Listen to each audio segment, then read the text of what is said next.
Hello and welcome to the Total Soccer Show. My name is Daryl Grove and I'm joined by a man who's still hyped up from that Baku atmosphere. Oh, man. His name is Taylor Rockwell. Hello. The monotone sound of people having normal conversations at like usual room volume. Yep. Yeah, it was great. It was super lovely. So that is what happened, right? Pretty much. So we're here to review the Europa League Final. It finished, spoiler alert, Chelsea 4, Arsenal 1. Arsenal not in the Champions League next year. They're not. Chelsea were already there, and now they've got a shiny trophy to add to it. And we think they still have a coach. As of now, they still have a coach. We'll see how that plays we'll talk out. about Sarri's future maybe afterwards, and maybe Unai Emery's future. We should have a little chat about. All right. I think Arsenal might be having a little chat, maybe.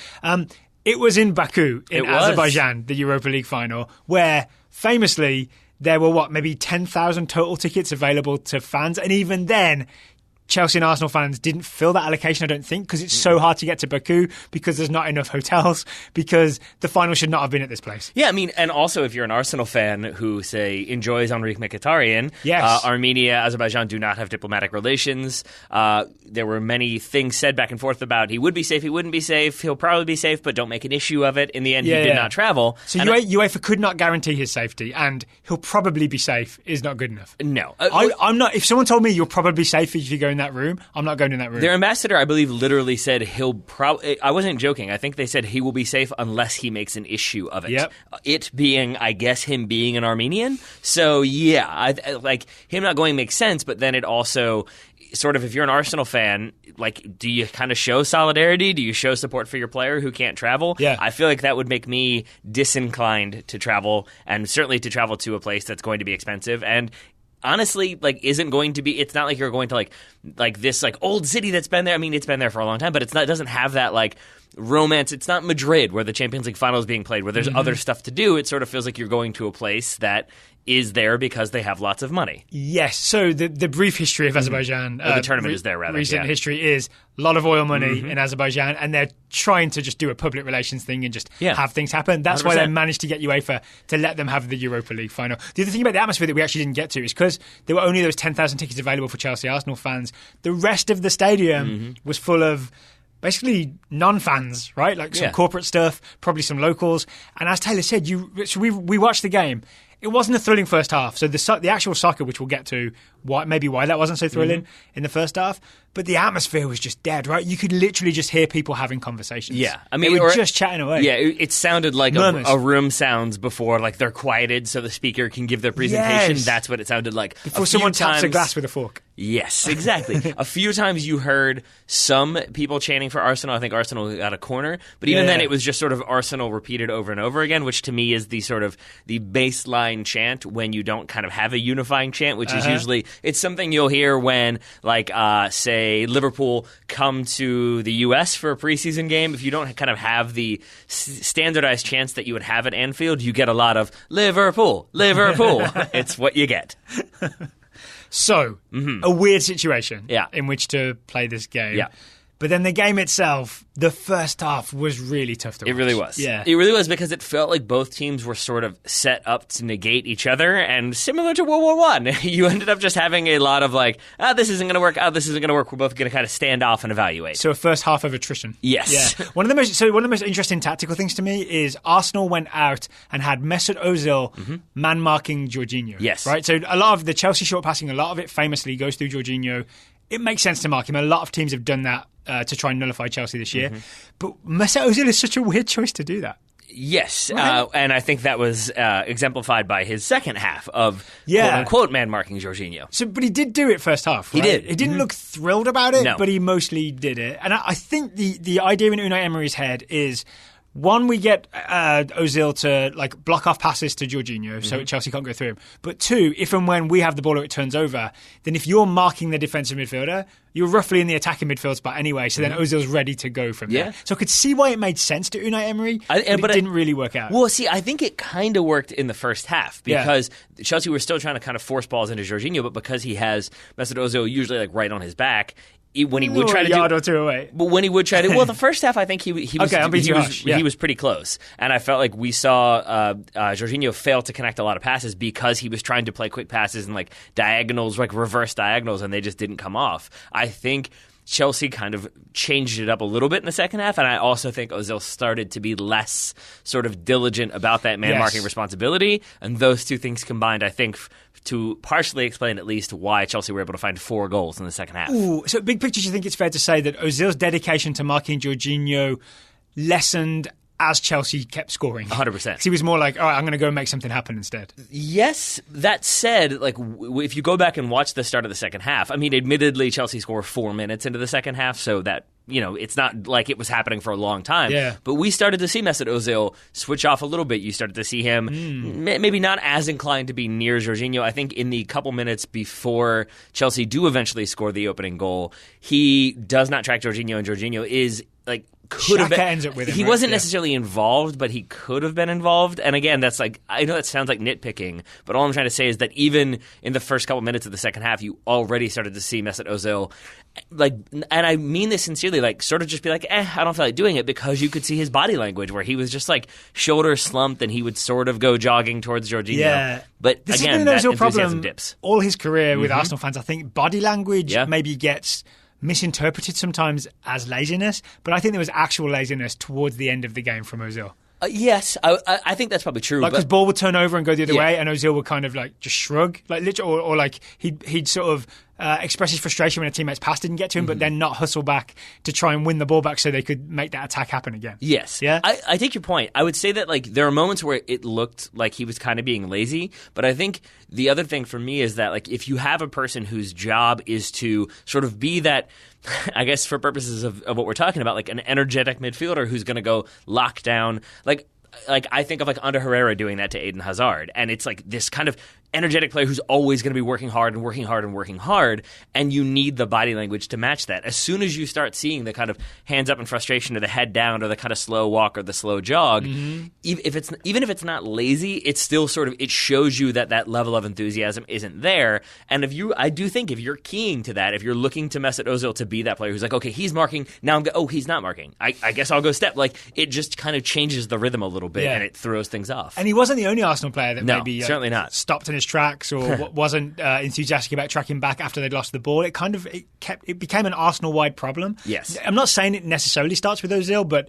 he's one of the key players, right? So he's kind of involved. We started to see the like we call it a quicksand game when it's one individual player starts making mistakes over and over and over again. Yeah. But it's like a quicksand game for a team is what I think we saw from Arsenal, where you could clearly see players being frustrated by the decisions of others. So then when they got the ball, they were like, well, then I'm going to do my own thing. Pierre-Emerick Aubameyang coming to mind, shooting several times when he really should have passed or had open options to pass for even better, more high percentage shots. And to me, that felt like, look, I haven't gotten chances. You all have been doing your own thing, so now I'm going to do my own thing. And again, once you start, that's I guess what I'm talking about with Ozil, that once you start having those sort of cracks show, the body language slumps, it kind of becomes a pervasive issue. And whereas I think Chelsea came out in the second half certainly way more up for it. They kind of upped the tempo a little bit. They upped the intensity at a time when I think Arsenal came out kind of more or less the way they finished the half. And I think, again, it showed in the 4 goals. And here's my big tactical takeaway from this game, which I think sort of describes the first goal. That is Giroud diving header, the cross from Emerson, the left back for Chelsea. My working theory of this game is that Arsenal's shape was 3-4-1-2 in attack, right? That's an optimistic version of it, right? With Maitland-Niles right wing back and Kolasinac left wing back, so all wide midfielders.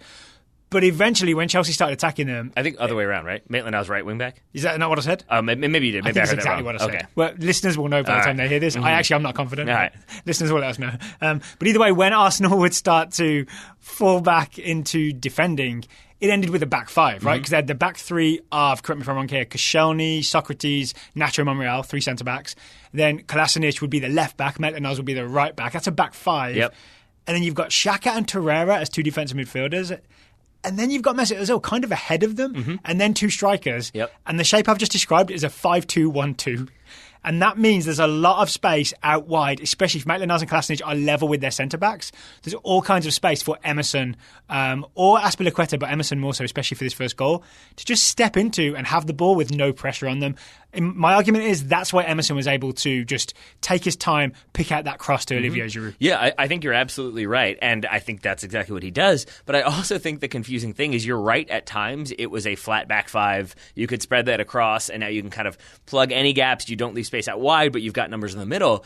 But then you also had moments when it looked like it was a back five, but somehow they were all inside the 18, or you'd have all three center backs within like an 8-yard space. So then you still have gaps to play through, and that's kind of what happens for that first goal. Even then, England in the World Cup, I remember talking about this, they played a sort of 5-3-2 defending, and they would have those 3 centre midfielders would have to shuffle left and right to try and cover when the fullbacks came forward. If you've got 3 midfielders and one of them is Ozil, who's already drifting farther forward, then you're really asking Torreira and Xhaka between them to shuffle left and right, cover those wide spaces. It's impossible. It's actually impossible. It is, and I think this is where Unai Emery comes in for blame for me, because you could see Maitland-Niles in the lead up to this goal, but kind of consistently, especially in the second half, being uncertain if he was supposed to go or not. Yeah. And I think anytime you see do I a defender, stay with Hazard or do I go to Emerson? And I think if you see a defender sort of like wanting to go but holding up and kind of dropping back, which is what Maitland-Niles did, to me that means he's been told, don't go charging out, don't leave space in behind for them to exploit. Eden Hazard is more than capable of exploiting it. So when in doubt, kind of stay back and do your defensive job. And that can work, but then in moments like for the first goal, Emerson gets the ball and Maitland-Niles eventually sort of gets to him, but even then is still maybe 5 yards away. It's not really any pressure, and you're letting a player then kind of pick out the space, take their time, find the cross, put it in, not even a cross, but just put in a kind of lifted pass that's perfectly hit, because there's no pressure there, so he has all the time in the world. So we've talked a lot about what Arsenal did wrong. Yeah. Let's talk about what Chelsea did right. Sure. Signing Olivier Giroud. I mean, that's a big in hindsight. Pretty good. Yeah. His run sort of across the front of, I believe, Koscielny. I'm pretty confident it's Koscielny. Or maybe behind Koscielny. No, across the front of Koscielny. And I think he kind of gestures where he wants the ball. He's got the time to ask Emerson where to put it, and then he can get on the end of it with that diving header. Yeah, I think he gets like an arm out, but it's not the kind of like emphatic gesturing. It's more of a just like, play the ball low in. And that's what happens. And then, credit to Giroud. Like, he puts his head on the line because he goes for the header. Koscielny goes for the toe, like the poke away. So Giroud puts his head where Koscielny was putting his feet. There you go. Yeah. It's determination. It is, and it's a great header because it's a nice directional header. There's not much that can be done about it for Petr Cech. I do think that he had about as good of a game as he could have, especially since one of the goals is a penalty. Petr Cech makes some big saves, does get down, I think, late in the first half to make a save on Olivier Giroud. I think he does the same later on in the game. So that was a confusing moment for me, by the way. Which one? Anytime Cech for Arsenal was saving a shot from Giroud for Chelsea, I was all temporarily confused. It was odd. The commentators didn't help either. I was temporarily confused. David Pleat, who was the colour commentator, he got mixed up a couple of times. He was talking about Giroud's Arsenal contract. Names didn't necessarily have to match the player that actually was being talked about in that moment. There's some Kovacic-Hazard mix-up. I think he confused Hazard and Kante at one point, which is an interesting one to confuse. We're not here to criticise a 74-year-old man, though. We can, though. We did it, but we'll move on. All right, 60th minute. It's 2-0 Chelsea. It is. This is the Pedro goal. Pedro with the sort of, I'd call it like a snap volley, kind of, as he comes across and bounces it into the floor and puts it past Petr Cech. This all starts with Maitland-Niles losing the ball, unfortunately. It does. And this is probably one where I felt like he was going to be more at fault when it came down to kind of putting people at blame, because he doesn't necessarily close down Emerson. He's concedes the penalty. Those two, I would say, maybe there's like a little alleviating factors. Here, I do think he's actually more at fault than the other 3 goals potentially, because it is getting dispossessed at a time when he really needed to not get caught in possession. It's a shame, right? Because I think he tackles Hazard to begin this move, and then he's away. And I think he just tries to pull a cut on Jorginho, and he just cuts too hard, right? So he cuts so heavy that Jorginho can step across him a little bit, and Hazard can just pick the loose ball up as well. And then Chelsea are away. They are. It looked for a moment like there was a foul there. My guess is because there was VAR, it didn't get looked at, and there wasn't much protestation from Maitland-Niles. My guess is that he sort of knows the cut was heavy, and even if there was a little bit of contact, he then kind of throws himself to the ground and hopes that he's going to get the call. Yeah. Which ends up backfiring because he does not, but he's slow to get back up. And I also think this is where... There's a gap where he should have been as well for this goal, right? Yeah. But this is also where you really start to see the body language of the Arsenal players come into the equation, because I think both Aubameyang and very specifically Mesut Ozil at this point, that when that turnover happens, both of them kind of throw their hands up in the air and then slowly walk backwards. Even the Thunder was mad about that. And that's where I think you start to see the breakdown. But it happens there. Then Eden Hazard gets the ball, which I have to believe is the number one briefing from Unai Emery to his players was, do not let Eden Hazard pick up the ball and run at you with a full head of steam, because problems will happen, goals will occur. And that's exactly what happened. It is indeed. Right. So talk us through what happens next. It's essentially... I'm going to guess there are some Arsenal mistakes in here. Yes, because and I think what I'm getting at with the Eden Hazard, don't let him run at you, it causes panic. It's similar to what we've seen with Lionel Messi before, where defenders kind of don't know what to do because, oh no, Lionel Messi's coming at me, I don't want to get posterized, he's very good. Here, you saw Arsenal back off completely. I think it's Nacho ends up 5 yards deeper than the rest of the Arsenal line. He eventually kind of tries to make a play, but I think once everyone is scrambling, again because Maitland-Niles is dispossessed, but also because they're kind of backing off, you lose a lot of the defensive discipline that you need to defend in a system, and instead it's a lot of improvisation, which is not what you want from your defenders. And once you start doing that, you're then sort of not as aware of what's going on. And again, it's why Nacho, I think, switches off and isn't aware of the run from Pedro, even while he's watching that run happen. Right, yeah. Pedro, I remember, my memory of this is Nacho looks at Pedro and then backtracks towards his own goal as if Pedro is making a far post run. Yep. But as he's looking at Pedro's going the other way to be wide open for this chance. Yeah, and if you put... Is it Hazard serves it up to him? Yes, it is. And if you put yourself in that position, if you in the games that I've been in, when I've never been in the Europa League final, but I just mean in terms of more of a Champions League when you player, see right? obviously when you see a thing happening and you sort of can't respond to it. To me, that's again, it's Pedro in that moment being alive to a thing and having the energy and the enthusiasm. Whereas Nacho, you can almost see him be ugh. I guess I'll go try to make a play on this, but I think he was trying to kind of hedge his bets and gamble on what he thought was going to happen, as it was kind of not happening the way he thought it would. Oh dear. Okay, so it's 2-0 to Arsenal. It's a great finish from Pedro, It's not 2-0 to Arsenal. It's 2-0 to Chelsea. It was a great finish from Pedro. Unai Emery is looking at his bench thinking, okay, 2-0 down, things are going wrong. I'm going to change the shape. I'm going to bring someone on. But what happens next is an ad for Robinhood. At least on our show. Ooh, what a teaser. Today's show is sponsored for the final time by Robinhood. Robinhood is an investing app that lets you buy and sell stocks, ETFs, options, and cryptos. And do you think there's commission, Taylor? No, there's no commission. There's no commission. There's never any commission. It's all commission free. There's commission with other brokerages. There's no commission with Robinhood. Other brokerages might charge you $10 for every trade. Robinhood doesn't charge anything at all. So you trade your stocks and you keep all the profits. And investing can already seem a little bit like a daunting task to me. I can get in my head. I'm a little bit worried. What if I go wrong? What if I go right? What if I go too right? Then I'm a millionaire. Now I don't know what to do. Would you quit Total Stock Show? Probably not. No, because that's good to know. Yeah, so you have my blessing to use Robinhood. Then. The market is fickle, Daryl. But what I do appreciate is that I don't have to worry about kind of making things happen, because their app makes it easy for newcomers and experts alike. You can see easy to understand charts and market data and place a trade in just 4 taps on your smartphone. Just 4 taps, Daryl. That's all you need. Just 4 taps. It's impressive. I mean, there's not many things you can do for 4 taps. I think you can buy tickets to SeatGeek and you can make Robinhood happen, and that's about it. I think one of the key things is to sort of understand the market and know when to buy and sell. For example, Arsenal thought it was a good idea to sell all that Olivier Giroud stock back in the day. I think since then he's won a World Cup and then he's just scored past them in the Europa League. Yeah. And knocked them out of the Champions League officially. Oh, yes. Yep. So, sorry, Arsenal fans, but that is what happens.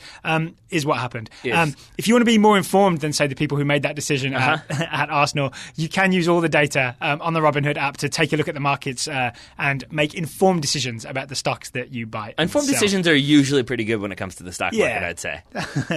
Best of all, you can get a free stock. Okay. Robinhood has given listeners of the Total Stock Show a free stock like Apple, Ford, or Sprint. No Giroud stock available, unfortunately.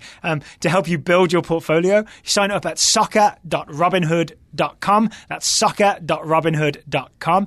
And for the final time, because this is the final Robinhood ad, so you've got to take advantage of this now if you're going to do it and get that free stock, soccer.robinhood.com. Thunder.com. The Thunder is mad that it's the final Robin Hood ad, but such is life. But thank you. We'll see how good our mics are. I would bet the Thunder isn't picked up by our mics because they're so directional and focused. We'll see. We shall see. Yeah. But regardless, I will say thank you to Robin Hood for sponsoring today's episode. I'm going to edit it out to make me look good.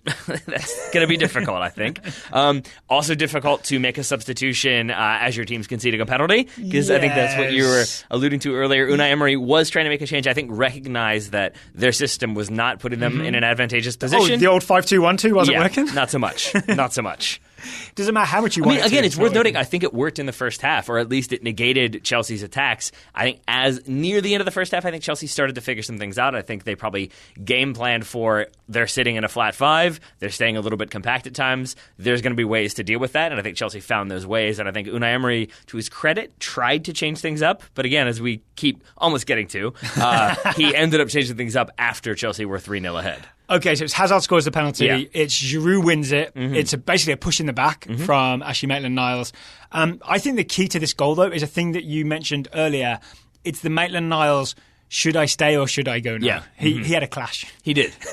So he was kind of pinned out over on the right wing, and he didn't know whether to step to Emerson or to stay with Hazard. I think there's almost like a 3v2 situation over there because Chelsea have Kovacic, Hazard and Emerson all over there, and Arsenal had Maitland-Niles and Torreira. 3v2, no one knew whether to step or go, and they kind of just froze.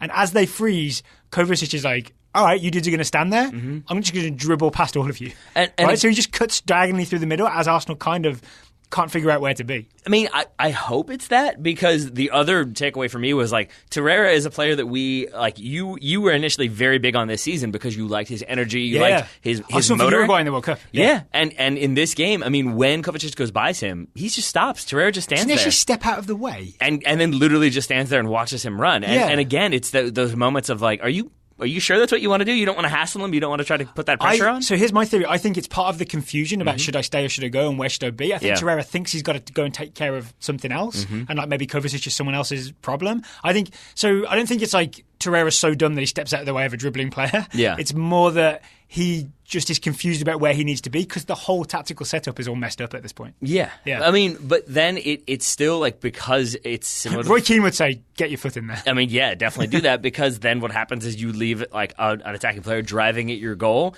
and similar to what happened for the second goal, the defense is then kind of panicky. Yep. They're a little bit focused on the like immediacy of the threat and not necessarily what else is happening. And I think this is where Socrates comes in for a bit of blame. Yes, it's Maitland-Niles who concedes the penalty, but it's Socrates who basically leaves Olivier Giroud because he's so concerned about the kind of driving run of Kovacic. Yes. And he ends up kind of stepping to that, leaves Giroud open. Giroud then gets the ball, and now there's a scramble to deal with it. And that's when Maitland-Niles, he's the only one who's kind of aware that Giroud is wide open in a very strong shooting position. Yes. So he tries to close that gap by the time the ball's played. Tries too hard, doesn't he? I mean, yes, but also I think he's kind of still a little bit slow to get there at first, because he's like, well, I'm not supposed to leave this space, but I guess I will. Then he accelerates, but by then it's too late, and there's a little bit of a shove in the back, and it's going to be a penalty. So it is Maitland-Niles' fault for the shoving Giroud in the back. I think even though you come charging and close fast, you've got to do it without knocking the player over, right? Because that's obviously that's going to be a penalty kick. Indeed. But I do think the big problem is what you hinted at, the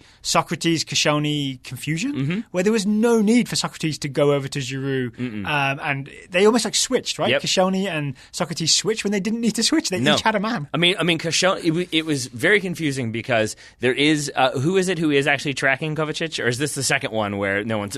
Kovacic is essentially dribbling into Koscielny's area, yes. right? So he's gonna run into Koscielny at some point. Yes. And Socrates is farther away and closer to Giroud. Yeah. But Socrates, instead of thinking, all right, Lauren's got this. He's been around. He knows what he's doing. He's been at Arsenal 9 years. Socrates goes over like, I'm helping. But you're not. You're leaving Giroud wide open. Exactly. And then it's easy to just do the layoff to Giroud. Yep. Yeah. And then, penalty conceded. Eden Hazard steps up, takes the penalty. Yep. 3-0. Then Iwobi comes on. Yeah. But by then, it's a little bit too late. It's not just Iwobi, right? It's Iwobi and Guendouzi. Yeah. And it's a whole formation change. I want to say it's a 4-2-3-1 is pretty much what Arsenal end up with. They abandon the back five because Monreal comes off. Yes. Yeah. But it's also worth noting here that, like, while it is roughly the same time, it's Guendouzi on the 66th, the Iwobi on the 67th. Okay. Again, to me, that's them recognizing this has not gone well. It's not a planned double change. It's not even a double change because things haven't gone right. It's like, okay, we were going to make this change. Now we got to make another one. We're trying to figure this out on the fly. I thought there was a double change coming after the second goal. I mean, I'm saying they happen at two different times. To me, that means they're literally not happening at the same time. You have to do one at a time, so maybe just... Don't you? No. I thought maybe just you can do seconds a double substitution? I guess you can, yeah. Yeah, Right. Otherwise, it'd be the same minute, yeah. So, no, I think they definitely made... Is it true that do the two subs coming on run on at the same time, or do they take it in turns? I guess they take it in turns. And the second one comes on. So I'm saying, the first one could have happened in the 66th and the next one in the 67th, just as time ticked over. I suppose. That's possible. But it still, to me, speaks to a sort of scramble to deal with stuff that maybe there was going to be one change and then suddenly we've got to make two. Even if it's at the same time, it's still sort of having to figure it out. And maybe also having to deal with some players who weren't as motivated because it's, as you said, Monreal and then Torreira coming off. Torreira, who had just stepped out of the way and then stood there. Monreal, who definitely looked a little bit lost at times in this game. Oh, okay. It does kind of pay off with that magnificent Iwobi strike from distance, right? But even this great goal that it was, I don't think Arsenal fans should celebrate it too. I mean, obviously it's a consolation goal, but it comes after just Aubameyang bouncing a shot into the floor and just an Arsenal scramble. Yeah, like it wasn't really an Arsenal turnaround. It was just they had one scrambly moment where everyone took a bunch of shots. Yeah, and even this Iwobi chance, it's a moment of genius from Iwobi, a moment of supreme skill from Iwobi. Arsenal didn't really create something. No, Iwobi just hit a worldie essentially. And I kind of feel I feel sad for Arsenal fans in this moment because I've been in that moment as a fan, and you're absolutely like, okay, here we go. There's a chance. There's a chance for turning it around. But if you're in the moment of emotion, you kind of can't step back objectively and be like, that was a scramble, a mishit, a bad-headed clearance, and then a worldy volley. Yeah. That doesn't necessarily speak to we're definitely turning it around and playing consistent soccer at this point. I love that I've got the word worldy on, man. on the Total Soccer Show. That's a word, right? Yeah, it's a word, but we've just never used it on the show before, so I feel good about that. 71st minute, it's really all over. Yes. It's really all over in the 71st minute. 72nd minute, but yes. Excuse me. I'm sorry, who scores this? Is it Eden Hazard? Yeah. Oh, this is the Giroud clever chip, right? Yes. Oh, beautiful stuff. But it's a lot of sort of, again, it's stuff we've been talking about in this show. Speaks to Arsenal really at this point. I think they're throwing numbers forward. They're trying to make something happen, but it's stuff we've already said you could kind of repeat for this goal because it's Socrates not being sure of where to go, so he ends up stepping to the ball. Oh, he steps away from Giroud and to Hazard. Exactly. Yeah. And so then the ball... have I got confused between these two goals, or does he just do the same mistake twice? It's this one is the one where they kind of switch positions a little bit, but it's not that dissimilar because it's basically he steps to Hazard as Hazard is dribbling at them. Ball goes to Giroud, so then Koscielny has to kind of go over and try to make a play. This is the one where I think Maitland-Niles... it's Guendouzi, excuse me. Guendouzi is chasing down Hazard, then he switches to Giroud. So really, if everybody it's a stayed, very similar goal. Then, it right? is, but it's a goal versus the PK. But and if everybody stayed where they were, it probably doesn't end up being nearly as threatening. Certainly, maybe it still ends in a goal, but it's basically because Socrates steps out. Then the other two go to mark Giroud, but then Socrates loses Hazard, and so when that ball goes back to Hazard, now Socrates is having to make a desperation play, and he can't get there in time. So there we go, 4-1. The final 10 minutes of this game really felt like the ref should have done a mercy killing and just cancelled this. I know that's not how the Europa League final works. Not quite. But maybe next year. 4-1 with Arsenal players just trudging through the final few minutes. Yep. They do not make the Champions League next year. Really, my condolences to Arsenal fans who are listening, because I'm sure this is a really tough loss to take because this was the final hope. And I would say, especially because it felt like heading into this game, momentum was completely on Arsenal's side. I mean, as we already talked about, no Mkhitaryan, but even that, it felt like could have been a motivating factor of we're going to win it for our teammate who chose not to travel, could not travel, what have you. And then there were the reports yesterday that there was a bust-up in training between, I think, Higuain and David Luiz. Sarri stormed out. Out that Conte wasn't going to be able to play. That was reported yesterday. Yeah. At the time, I thought, maybe this isn't head games, that this is some tactical thing they're doing. But the way Sarri walked out, the way it just did not look good, it felt to me N'Golo Conte isn't going to be able to play. Instead, he plays the whole game. But I think all of that probably had Arsenal fans feeling... And especially since they had something to play for when this game you're in the Champions League, Chelsea already in the Champions League, all of that made it seem like the momentum was 100% going Arsenal's direction. So I feel like that makes it all the worse for an Arsenal fan that it didn't end up going the way they wanted. All right, stepping away from the game a second. Well, I guess it's still the game, but would Mkhitaryan have made a big difference? I mean, I think so because we don't know if he would have started, but I think he would have probably done a better job of tracking Jorginho than Mesut Ozil did. Okay. And maybe you bring Mesut Ozil fresh. Maybe he's a little bit angry. Maybe he really wants to try to make something happen. Maybe having the extra attacking midfielder frees up Ozil as well. Yeah. Right. It could have been they both played. Yeah. So that. He may also have not played, and then he's just there, and it doesn't end up working. I'll tell you this, Willock comes on. Is it Joe Willock or Chris Willock? Joe Willock. Joe Willock comes on. He actually was kind of lively. He had a couple of missed chances, but also had some lively moments. But that's not a player they would have brought off the bench if they had Mkhitaryan, for example. So it does weaken the strength of Arsenal's bench, which I took a look at when they were a couple of goals down, and there weren't a lot of exciting options coming off. No, I mean, it was what, like in terms Welbeck was available? Welbeck and Iwobi were like the two kind of known attackers, and then you had like academy players like Joe Willock. Yeah. So I think if nothing else, Mkhitaryan gives you another veteran player who's been in big games before. Okay.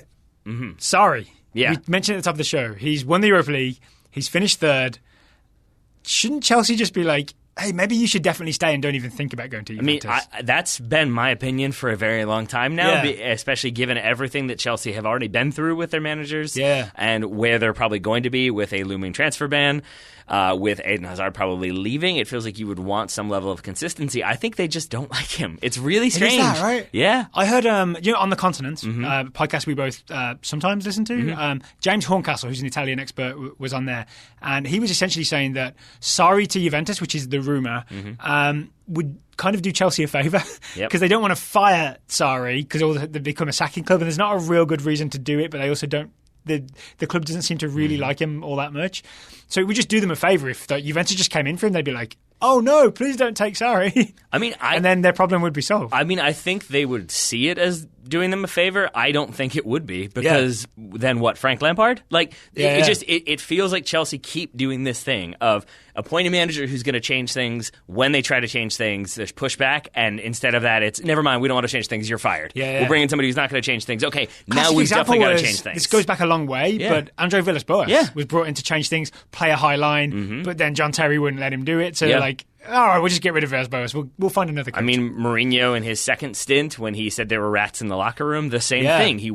He advocated a 10-player clear out. They said no. I mean, that he wanted to do that. He wanted to get rid of them, and he wasn't allowed to. And I think it's what Chelsea do. And so Sarri comes in. He has an idea for how he wants the team to play. He gets a little bit of pushback. The fans, the people who will be cheering him for winning a European trophy were the same ones who a month ago were chanting F Sarri ball. Yes. So it just feels like they add an ing to it. Yes, sure, yeah.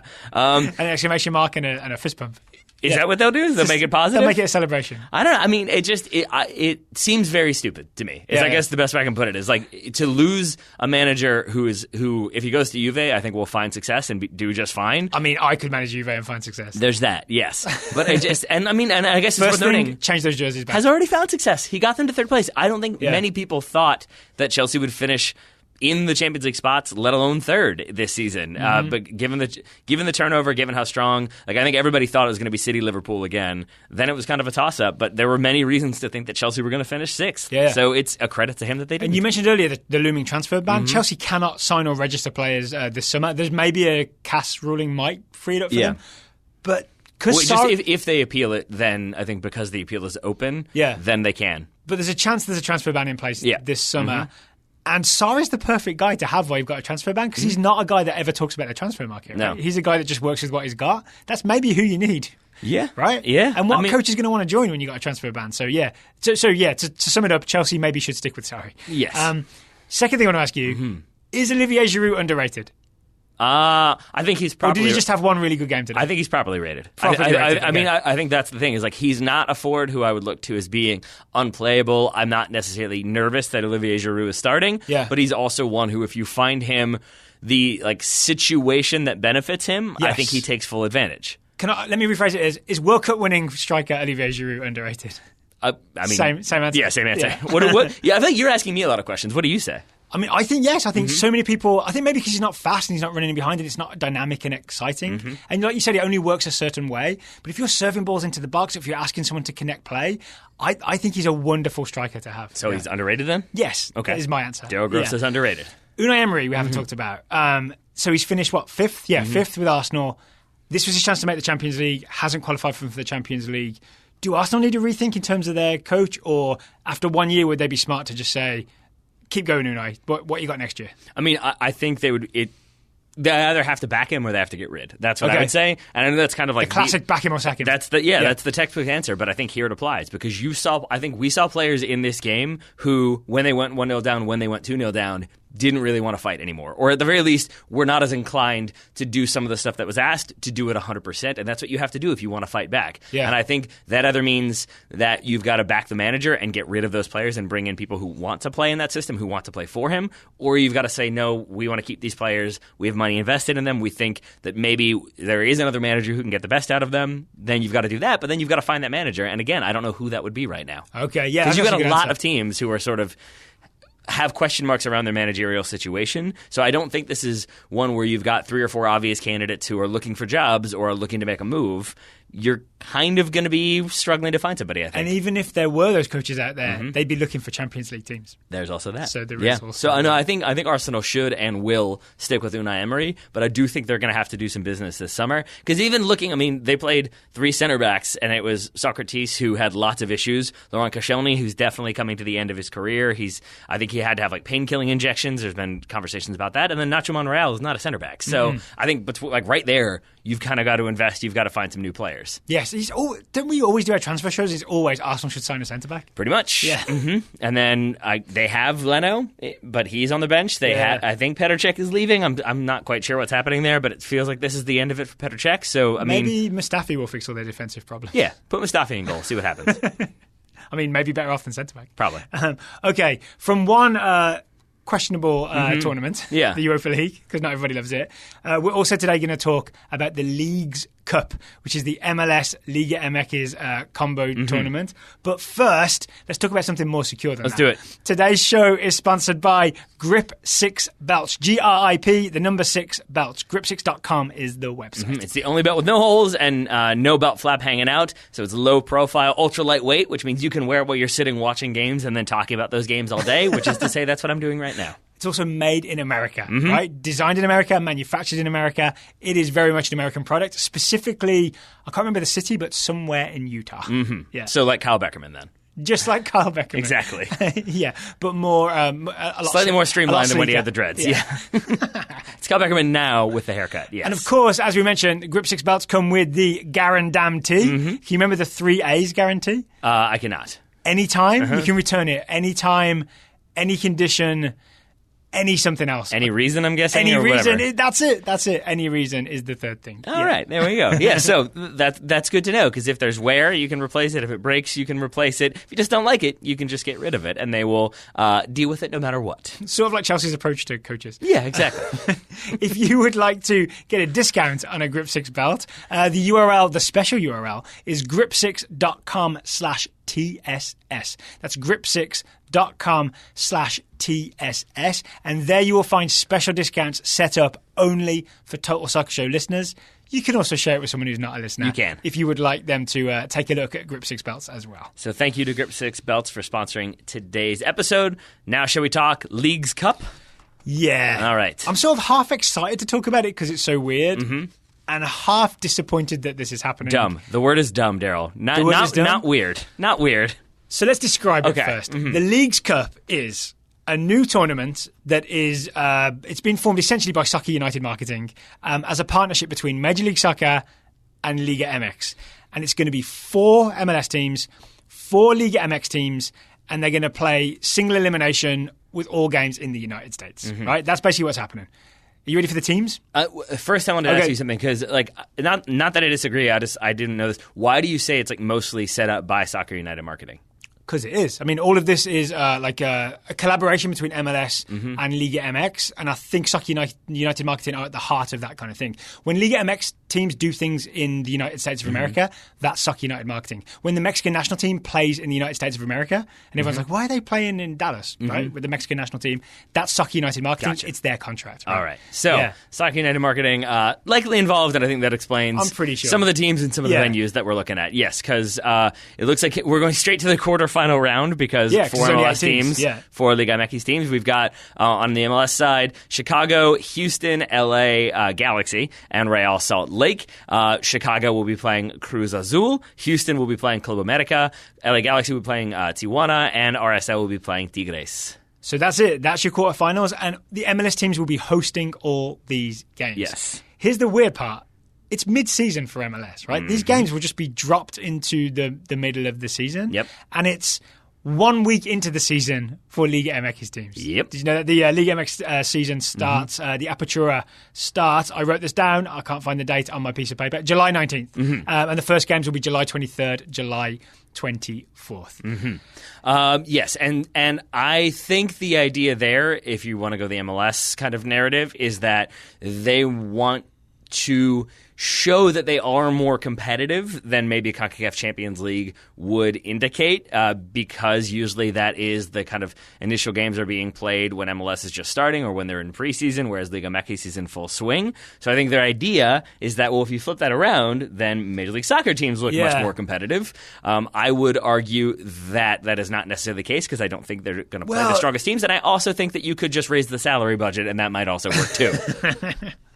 There's a quote out there from Lester Gretsch, who is the Univision Houston correspondent. Yeah. He spoke to Wilmer Cabrera, the Houston Dynamo coach, and Cabrera told him for Houston's game against Club America, giant team Club America, what we'll probably do is play a lot of the Rio Grande Valley players, which is their USL affiliate. Yeah. So if MLS had dreams of like this being a thing where maybe we could take down Liga MX teams on home soil, I don't think MLS teams are going to cooperate by fielding their strongest team. Yeah, because why would you? You're middle of the season. You're trying to earn points, right? Yeah, and what this comes down to me is like, so then who are you playing this for? Why are these games happening? Do Chicago, Houston, LA, and RSL fans, are they really going to want to spend money to go see these games in the middle of a season when they're probably going to end up playing like reserve players at best? And the answer is no. And flipping that around, then if those like Liga MX sides know that, they're not going to play their stars, or at least they're not going to play them the whole game. So then it speaks to you're just trying to sell tickets to people who don't otherwise get to see those Liga MX teams. I think that's the answer. Mm-hmm. I think the big draw. I actually think this will sell in the stadium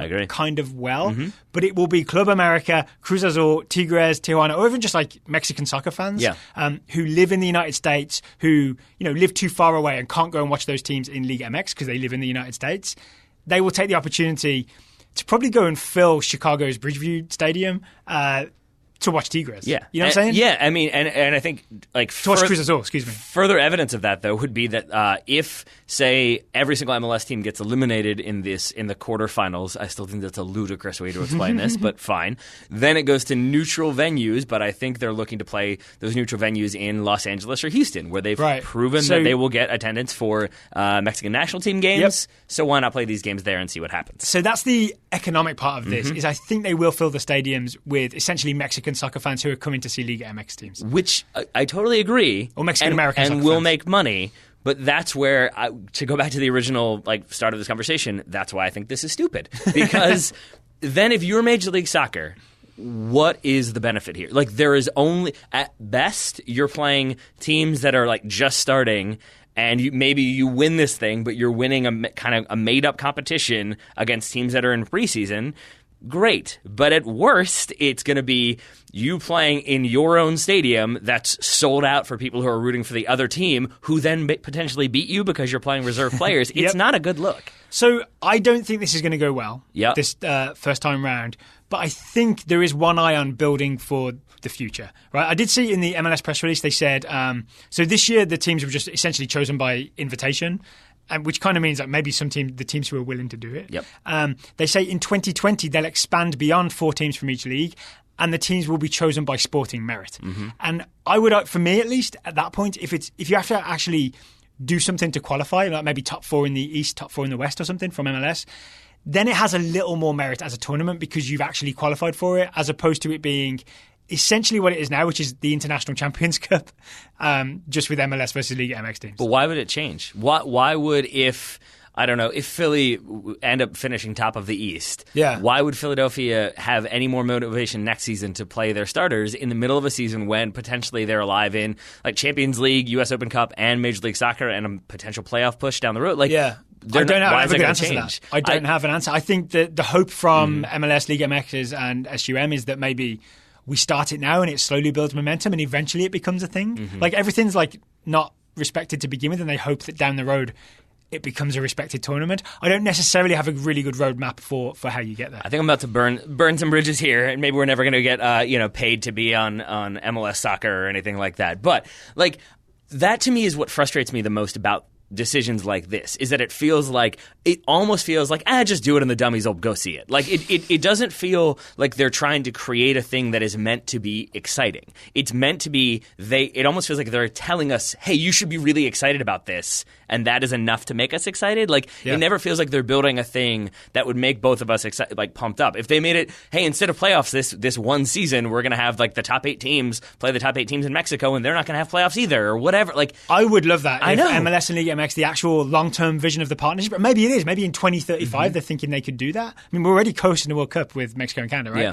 Maybe it is like intermingled playoffs. I think that would be glorious. I think MLS teams would need to up the budget and really be ready to compete at that point, or we get blown out in the playoffs. And I guess that's what it comes down to for me, is that this feels like they're doing a thing to make some money, to keep more eyes on Major League Soccer, to potentially have some teams win because they're playing preseason opponents who aren't necessarily going to be playing their best players. Again, this is right after the Gold Cup, so maybe some Mexican players who are involved in the Gold Cup or other players who are involved in the Gold Cup don't end up playing in these games either.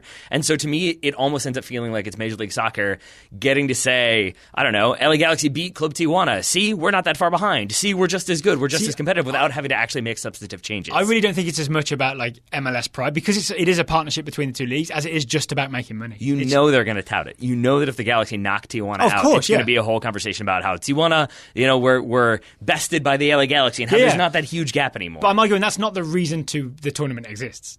Because I don't think MLS would ever want to set up a tournament to prove you're better than Liga MX teams when MLS teams are not better than Liga MX teams. They would have to make a tournament where the Liga MX teams start 2-0 down or play with 9 men. Yes, I take your point, but I would also say maybe that's the 2020 version. But the 11 v 10 tournament, it would make a difference if they increase the salary budget, if they gave more money or anything like that. They don't have to do that, and I think that if you were to create a tournament that gives the 4 host teams or the 4 MLS teams the biggest advantage possible, that's pretty much what they've done here without actually doing that much. Yep. So that's where I go back to. It feels like they're trying to kind of stack this in their favor for Liga MX sides, and for the Mexican Federation, they're probably going to make a little bit of money off of it, so why not do it? So just, again, the quarterfinals are July 23rd, 24th. The semi-finals will be August 20th. Yeah. The final will be September 18th. So there's kind of a lack of momentum, right, with like a month between each round. So there's that element to it. That's the end of the season, September 18th, that final. There's also the Campeones Cup. Yep. Remember that happened last year? Most people forgot it happened. That's happening again this year, where MLS Cup holders Atlanta United will face the team that wins the Mexican tournament. We actually don't know who will be the winners just yet. That's going to be like August 14th or so. So I think it's just a thing that's building, right? Like through SUM and MLS and Liga MX, they're just establishing a bunch of weird competitions. Maybe they're just throwing stuff at the wall and hoping one of them sticks. But then also continuing to do them all, even if none of them stick. Yeah, so we'll see. Yeah. We'll see. Speaking of, the final thing we should mention about this is the Superliga. Do you remember the Superliga? No. You mentioned it and I had completely forgotten it. I have vague memories of the Superliga. So from 2007 to 2010, MLS and Liga MX combined on a thing called the Superliga. It was 4 teams from each league. And they played group stages, like intermingled group stages, so 2 and 2 and 2 and 2, 2 groups of 4, and then semi-finals. So it's essentially the Leagues Cup is the Superliga, just with a slightly different format. They've eliminated the group stage and just gone straight single elimination from the quarterfinals instead. Yeah, and Superliga didn't work. It didn't really catch on. No one took it seriously. I'd be really interested to know, because I think we've done a lot of bashing this. This is just a question. I'd be really interested to know, why do MLS, Liga MX, and SUM think, all right, but this time it will work? What is the difference in 2019 versus 2007 to 2010? I mean, I think as long as they make money, to your point, I'm not sure they necessarily care. Okay. All right. Final answer? Yeah, pretty much. We'll nail that on as the final answer. Is it obvious that I'm not a big fan of this competition? It is. Okay. It is. But I like the idea of just considering it from various angles. Like, why are they doing it? What's the future of it? What could happen? There's a chance that in the long term, to wrap this up, this is the beginning of something that's actually worthwhile, but it's many, many, many years away. I wish listeners could see how high your shoulders are when you said that you went from like talking normally to being like, I mean, there's a chance that maybe. There's a chance, right? I remember your initial opposition to the UEFA Nations League. Yeah, this is dumber. Like that's if you want to try to do that, that's fine. All right. So anyway, we're all pumped for the Leagues Cup, and it starts July 23rd, 24th. Yep. I look forward to you talking about that on this show. Yeah. Are you ready to talk some Total Soccer Show Scouting Network? Sure, let's do it. Okay, so we have scouting reports from, I'm going to estimate, 10 scouts, 10 players. Let's get started. Let's do it. All right, first up, I'll get us started, is David Novashevsky, who is scouting Sebastian Szymański, excuse me. 22-year-old Polish midfielder for Legia Warsaw. Szymański had a solid finish to the season, says David, although Legia limped to a second-place finish in the Ekstraklasa, it was in spite of, not because of, Szymański's play. He continued to show great pace, energy and good decision-making and added a couple of goals and assists down the stretch. Szymański also received his first call up to the senior national team for the upcoming Euro qualifiers against Macedonia and Israel. All right, so positive there. Less positive coming from Mark Ryan scouting Giovanni Simeone, 23-year-old Argentine forward for Fiorentina. The Serie A season came to a lackluster close for Simeone. Here's an example of his season courtesy of the Viola Nation blog. Quote, Benassi nicked the ball back by the end line and squared for Simeone, who was tightly marked, sure, but still couldn't convert from literally a foot away. Just before the break, the ball went pinging around the area and finally dropped for him again, completely alone, 15 yards from goal, and with time to settle himself, he tried to curl a shot into the top corner and ended up missing the goal by a matter of feet. For any other striker on any other team, it would have been a shocking miss. For Fiorentina's Simeone, it was very much par for the season. Ooh, I remember when Simeone couldn't stop scoring. Yes, I think they would prefer that than this, as would he probably. I'll say you got to be in the place to miss him. So at least he's finding the spots. Sure. Shreyas Romani is scouting Dan Axel Zagadou, 19-year-old French centre-back for Borussia Dortmund. Zagadou's season at Dortmund ended on a sour note as he only played 12 minutes in a sub-appearance versus Mainz after the Bayern Munich debacle. Oh yeah, he set up Lewandowski for a goal and they don't play on the same team.